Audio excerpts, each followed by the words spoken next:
Hello friends, सभी को नमस्कार। हमारे यूट्यूब चैनल स्टेबिलिटी ऑफ धर्म में आप सभी का स्वागत है। अगर आप नए हैं तो हमारे यूट्यूब चैनल को सब्सक्राइब कीजिए और बेल आइकन को भी दबा लीजिए ताकि आने वाला वीडियो आप तक पहुंच सके।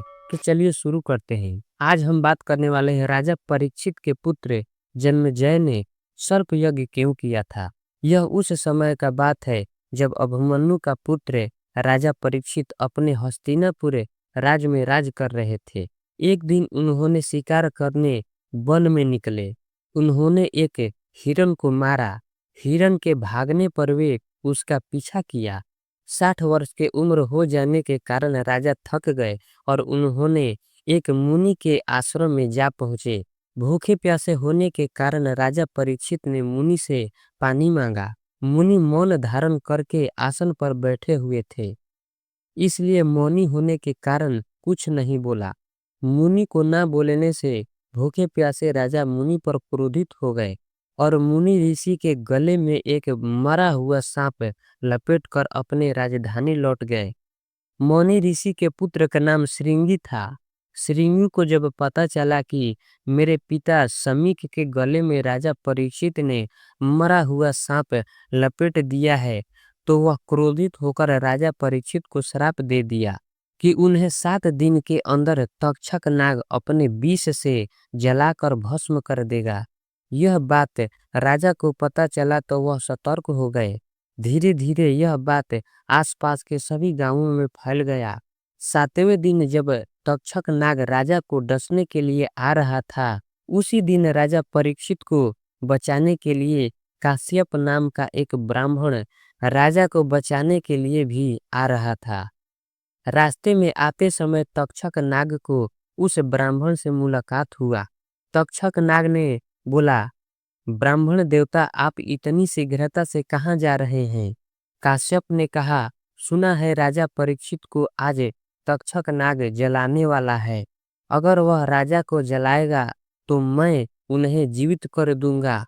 तक्षक ने कहा, मैं ही तक्षक हूँ, मेरे डसने पर उन्हें कोई नहीं जीवित कर सकता है। ये बात कहकर उसने एक वृक्ष को डस दिया। वृक्ष उसी समय जलकर खाक हो गया। काश्यप ब्राह्मण ने अपनी विद्या के बल से उस वृक्ष को उसी समय हरा भरा कर दिए। ये देखकर तक्षक ने ब्राह्मण को प्रलोभन देने लगा और बोला, हे ब्राह्मण देवता, आप मुझसे जो चाहो ले लो और वापस लौट जाओ। तक्षक ने काश्यप ब्राह्मण को मुंहमांगा धन देकर वापस लौटा दिया। इस प्रकार तक्षक नाग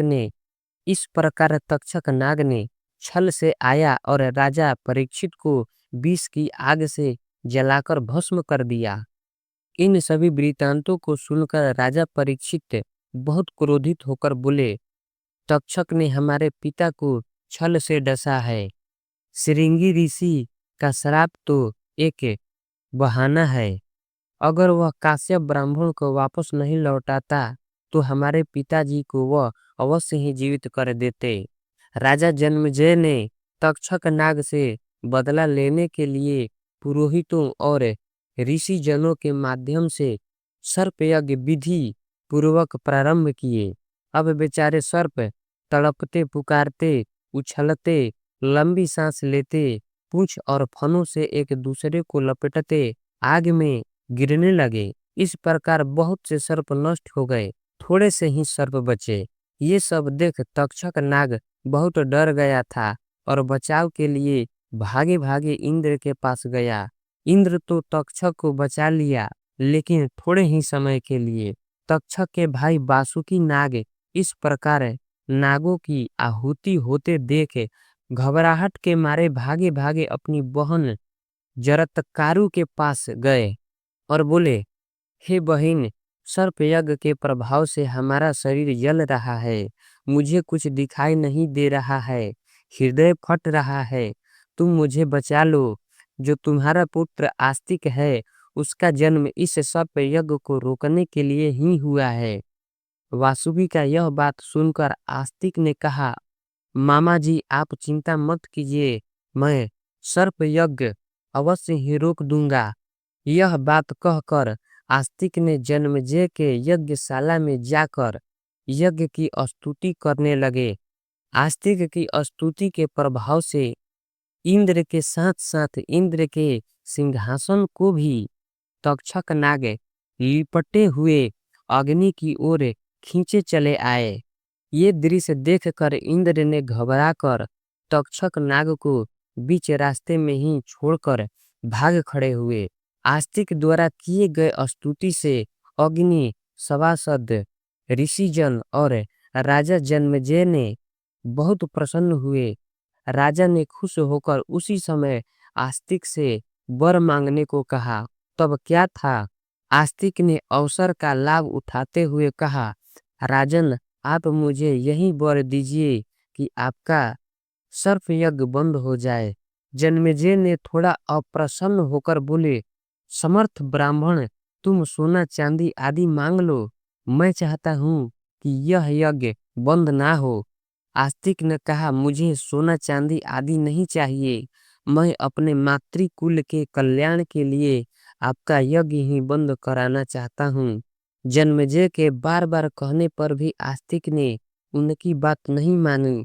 उस समय आस्तिक ने अपने मंत्र द्वारा तक्षक को आसमान में ही रोक दिया था। उस समय सभी विदग्ध सदस्य एक स्वर से कहने लगे, यह ब्राह्मण जो मांगता है वही इसको मिलना चाहिए। तब जन्मेजय ने कहा, अच्छा ठीक है, आस्तिक की इच्छा पूर्ण हो और यह यज्ञ समाप्त हो। आस्तिक प्रसन्न हो। इस प्रकार आस्तिक ने सर्प यज्ञ को रोक दिया और तक्षक नाग बच गए। बचे खुचे नाग प्रसन्न होकर आस्तिक से वर मांगने को कहा। तब आस्तिक ने कहा, मैं आप लोगों से यह वर मांगता हूँ कि जो कोई सुबह या शाम इस श्लोक का पाठ करेगा उसे सर्पों से कोई भय नहीं रहेगा।